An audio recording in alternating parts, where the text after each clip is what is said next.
नमस्कार दोस्तों। आज हम लोग समझेंगे plasma arc machining process. Plasma arc machining process का आज हम लोग कंप्लीट लेक्चर करने वाले हैं। जैसे कि इसका इंट्रोडक्शन समझेंगे, इसके कंपोनेंट समझेंगे, वर्किंग समझेंगे, एडवांटेज समझेंगे, डिसएडवांटेज समझेंगे और एप्लीकेशन समझेंगे। तो आप लोग ये जो कंप्लीट लेक्चर देखना चाहते हैं तो वीडियो पूरा देखें। तो जो मैं समझाता हूं उसको भी आप ध्यान से सुनते चलें। चलते हैं, स्टार्ट करते हैं। हर बार की तरह यहाँ पर जो टॉपिक लिखा हुआ है उसी से हम लोग समझना स्टार्ट करेंगे। तो समझना स्टार्ट कर रहे हैं, ध्यान से सुने। यहाँ पर लिखा plasma arc machining process. Machining process आप सभी लोग जानते हैं। मशीनिंग प्रोसेस का मतलब है किसी मेटल से मटेरियल को रिमूव करना, जैसे कट करना, होल करना, स्लॉट कट करना या कोई अदर ऑपरेशन करना, उसे हम क्या बोलते हैं, मशीनिंग प्रोसेस। लेकिन यहाँ पर मशीनिंग प्रोसेस करेंगे हम प्लाज्मा का उपयोग करके। तो प्लाज्मा समझना जरूरी है कि प्लाज्मा किसे बोलते हैं। तो ध्यान से सुने। यदि किसी गैस को हम गर्म करते हैं, मतलब उसमें हीट सप्लाई करते हैं, तो वह क्या होगी, गर्म होगी। जब हम गैस को गर्म करते हैं उसके अंदर हीट सप्लाई कंटिन्यू करते रहते हैं और गैस का टेम्परेचर बढ़ता रहता है। जब गैस का टेम्परेचर 5000 के अबव पहुंच जाता है, कितना, 5000 प्लस हो जाता है, मतलब 5000 से ऊपर हो जाता है, तो क्या होता है, गैस के अंदर एक प्रोसेस स्टार्ट हो जाती है। उस प्रोसेस को बोलते हैं आयोनाइजेशन। क्या बोलते हैं, आयोनाइजेशन। जब गैस के अंदर आयोनाइजेशन स्टार्ट हो जाता है, आयोनाइजेशन का भी मतलब आप समझ लें। आयोनाइजेशन का मतलब होता है जो गैस के अंदर आयन होते हैं वह पॉजिटिव, निगेटिव और न्यूट्रल आयन में कन्वर्ट होना स्टार्ट हो जाते हैं। इसमें पॉजिटिव आयन, निगेटिव आयन और न्यूट्रल आयन में कन्वर्ट होना स्टार्ट हो जाते हैं। इस तरह हम क्या करते हैं, उसके अंदर कंटिन्यू हीट सप्लाई करते हैं, मतलब गैस का टेम्परेचर बढ़ाते रहते हैं। तो एक समय ऐसा आता है कि जो हमारी आयोनाइजेशन की प्रोसेस वह कंप्लीट हो जाती है। तो वह कंप्लीट प्रोसेस होती है, उसे हम बोलते हैं आयोनाइज्ड। मतलब गैस के अंदर जो उसके आयन है वह आयोनाइज्ड हो जाते हैं। जब आयोनाइज्ड हो जाते हैं या गैस की जो आयोनाइजेशन प्रोसेस कंप्लीट हो जाती है तो उसका टेम्परेचर उस टाइम हम देखते हैं तो लगभग कितना हो जाता है, 11,000 से लेकर 28,000 के बीच में हो जाता है। मतलब 11,000 से 28,000 के बीच में पहुंच जाता है। तो जो हमारी गैस आयोनाइज हो जाती है, कंप्लीट क्या हो जाती है, आयोनाइज कंप्लीट हो जाती है, उस टाइम उस गैस को हम क्या बोलते हैं, प्लाज्मा बोलते हैं। क्या बोलते हैं, प्लाज्मा बोलते हैं। तो इस प्लाज्मा का उपयोग करके हम कैसे मटेरियल को कट करते हैं, ध्यान से आगे समझेंगे। अभी थोड़ा सा और इंट्रोडक्शन समझ लेते हैं। जैसे कि यहाँ पर जो प्लाज्मा आर्क मशीनिंग प्रोसेस का उपयोग किया जाता है, जब हमारा किसी मेटल को हम कट करते हैं तब इसका उपयोग किया जाता है। लेकिन हर एक मेटल को कट करने के लिए नहीं किया जाता है। कुछ मेटल ऐसे हैं जो ऑक्सी एसिटिलीन टॉर्च से हमारे कट नहीं हो सकते, तो हम वहां पर प्लाज्मा आर्क मशीनिंग प्रोसेस का उपयोग कर लेते हैं किसी मेटल को कट करने के लिए। अब जिस वर्कपीस को हम कट करते हैं वहां पर भी ध्यान रखें उस वर्कपीस का किस मेटल का बना है, इसके अकॉर्डिंग हम इसके अंदर गैस का उपयोग करते हैं। मतलब वर्कपीस जिस भी मेटल का बना हुआ है उस मेटल के आधार पर हम गैस का सिलेक्शन करते हैं। लेकिन मैक्सिमम हम जो गैसों में यूज करते हैं उन गैसों का नाम है नाइट्रोजन, हाइड्रोजन, हीलियम। इस तरह की कुछ गैसों का उपयोग करते हैं। जैसे हम एक गैस का नाम बताएं, एल्युमिनियम। एल्युमिनियम के लिए हम क्या करते हैं, नाइट्रोजन का उपयोग करते हैं। ऐसे बहुत सारे नोट्स में आपको मिल जाएगा अलग अलग गैसों के लिए। बकाया आप इसके बारे में जानते ही हैं कि हम जो पढ़ रहे हैं प्लाज्मा आर्क मशीनिंग प्रोसेस, यह कौन सी मशीनिंग प्रोसेस है, ये है हमारी नॉन ट्रेडिशनल मशीनिंग प्रोसेस या फिर नॉन अनकन्वेंशनल मशीनिंग प्रोसेस। कौन सी, नॉन ट्रेडिशनल या फिर अनकन्वेंशनल मशीनिंग प्रोसेस का एक टाइप्स है। तो ये भी आप समझ गए होंगे एक किस मशीनिंग प्रोसेस का एक टाइप है।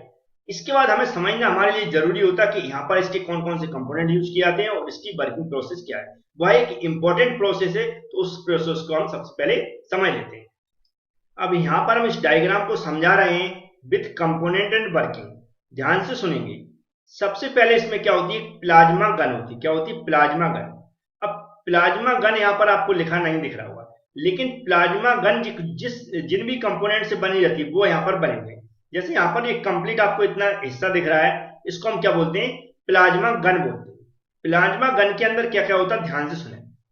सबसे पहले यहाँ पर क्या लगा है, टंगस्टन इलेक्ट्रोड लगा हुआ है। क्या लगा हुआ है, टंगस्टन इलेक्ट्रोड। ये टंगस्टन इलेक्ट्रोड इसलिए बोलते हैं, एक इलेक्ट्रोड होता है जो टंगस्टन का बना होता है, इसलिए हम इसको क्या बोलते हैं, टंगस्टन इलेक्ट्रोड बोलते हैं। टंगस्टन क्या एक मटेरियल है। इसको हम कनेक्ट करते हैं जहां से हम पावर सप्लाई करते हैं। पावर सप्लाई करने के लिए हमारे पास दो क्या होते हैं, टर्मिनल होते हैं। एक नेगेटिव टर्मिनल होता है, एक पॉजिटिव टर्मिनल होता है। क्या होता है? नेगेटिव टर्मिनल और पॉजिटिव टर्मिनल। ये बैटरी वगैरह में आप लोगों ने देखे होंगे। तो जो नेगेटिव टर्मिनल है, नेगेटिव टर्मिनल को हम कनेक्ट डायरेक्ट कहां कर देते हैं? टंगस्टन इलेक्ट्रोड से। और नेगेटिव टर्मिनल को हम क्या बोलते हैं? कैथोड बोलते हैं। मतलब हमने टंगस्टन इलेक्ट्रोड को क्या बना दिया? कैथोड बना दिया। दूसरा क्या होता है? इसका जो पॉजिटिव टर्मिनल यहां पर दिख रहा है, पॉजिटिव टर्मिनल, इसको हम क्या करते हैं? कॉपर के नोजल से क्या करते? कनेक्ट करते हैं।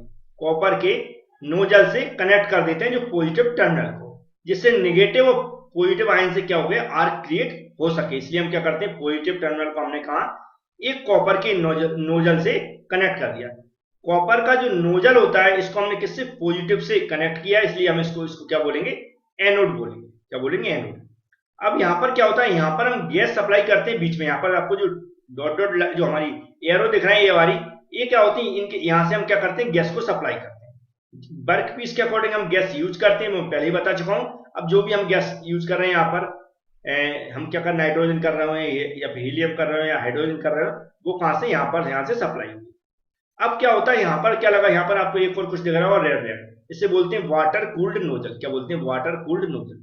ये वाटर कूल्ड नोजल की क्यों जरूरत पड़ी? क्योंकि यहाँ पर क्या है? गैस दिख रही होगी आपको, इधर क्या लगे? हमारे कॉपर के नोजल लगे हुए हैं। अब क्या होता है? कई बार क्या होता है? जो भी हमारी हीटिंग हो रही है यहाँ पर, वह ओवर हीटिंग हो जाती है। ओवर हीटिंग होगी तो हमारे जो कंपोनेंट हैं वह नुकसान हो सकते हैं, मतलब जल सकते हैं या कुछ भी हो सकता है। तो उनको बचाने के लिए या ओवर हीटिंग रोकने के लिए हम क्या करते हैं? यहाँ पर वाटर की जैकेट लगा देते हैं। क्या बोलते हैं इनको? वाटर जैकेट भी बोल सकते हैं। वाटर कूल्ड लिख दिया, वाटर जैकेट भी लिख देंगे तो भी चलेगा, जिससे उसके टेम्परेचर को मेंटेन किया जा सके। तो यहाँ पर हमने क्या कर दिया? वाटर जैकेट लगा दिया। यहाँ पर जो आर्क क्रिएट होगा वो आपको दिख रहा होगा लिखा, लेकिन आर्क कैसे क्रिएट होता है अभी मैं समझाऊंगा। यहाँ पर जो प्लाज्मा बनता हुआ, प्लाज्मा लिखा हुआ है, और जो वर्कपीस यहाँ पर लिखा हुआ, क्या लिखा? वर्कपीस। वर्कपीस को हम क्या? पॉजिटिव टर्मिनल पे यहाँ पर लगा दिख रहा है, पॉजिटिव टर्मिनल पे कनेक्ट कर देते हैं।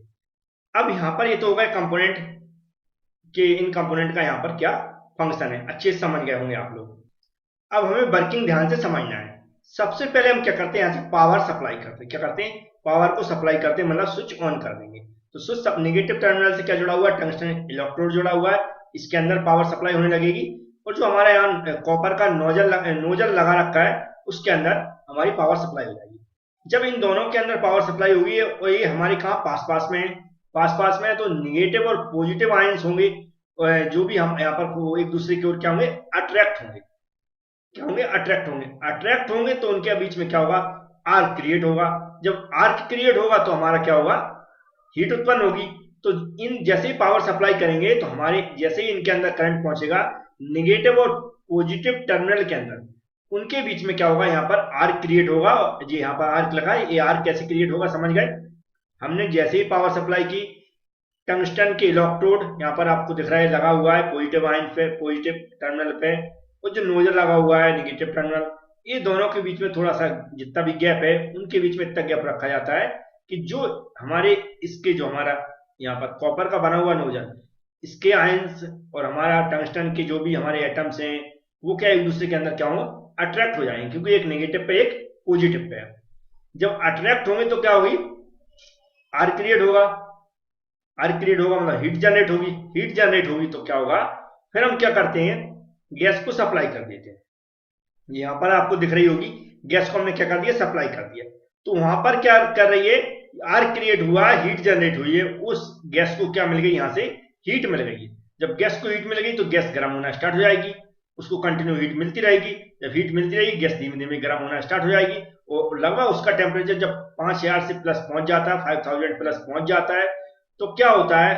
जैसे मैंने स्टार्टिंग समझाया था, उसके जो आयंस हैं वो उसके आयोनाइजेशन प्रोसेस स्टार्ट हो जाती है, और जो कंप्लीट आयोनाइज होते हैं जब तक उसका टेम्परेचर लगभग कितना पहुंच जाता है? 11,000 टू 28,000 के बीच में। उस टाइम जब आयोनाइजेशन कंप्लीट हो जाता है, गैस के आयोनाइज कंप्लीट हो जाते हैं, तो एक प्लाज्मा बन जाता है। क्या बन जाता है? प्लाज्मा। उसी गैस का जो आयोनाइजेशन कंप्लीट हो जाता है, उसी को हम क्या बोलते हैं? प्लाज्मा बोलते हैं। ऐसा ही बोल सकते हैं कि प्लाज्मा बन जाता है।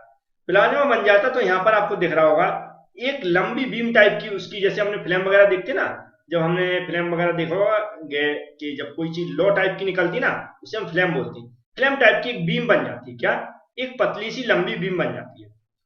वो है वो हाई टेम्परेचर की होती है, जो पतली लंबी से बीम बन जाती है, उसका उपयोग करते हैं वर्क पीस को कट करने में। तो जहां पर भी हमें कट करना है उस लंबी सी बीम जो हमारी किसकी है, प्लाज्मा की बनी हुई है, वहां पर उसको हम क्या करते हैं, टच कराते हैं, तो वहां से हमारा वर्क पीस है वहां से कट हो जाता है। यहाँ पर इसके अंदर कोई भी इलेक्ट्रोड, फिजिकल इलेक्ट्रोड यूज नहीं किया जाता है। जो हमारी गैस को हमने गर्म किया, उससे जो प्लाज्मा बना, उस प्लाज्मा से जो बीम बनी, उसी बीम का उपयोग करके हम वर्कपीस को कट करते हैं। ये भी हमें याद रखना है। तो ये नॉर्मल सी प्रोसेस है, जब भी हम किसी मेटल को कट करना हो तो हम इस प्रोसेस से कर सकते हैं। कौन से मेटल को, जो हमारी ऑक्सी एस्पिरिन टॉर्च के द्वारा कट नहीं हो सकते। अब इसका हम एडवांटेज, डिसएडवांटेज और एप्लीकेशन समझिए।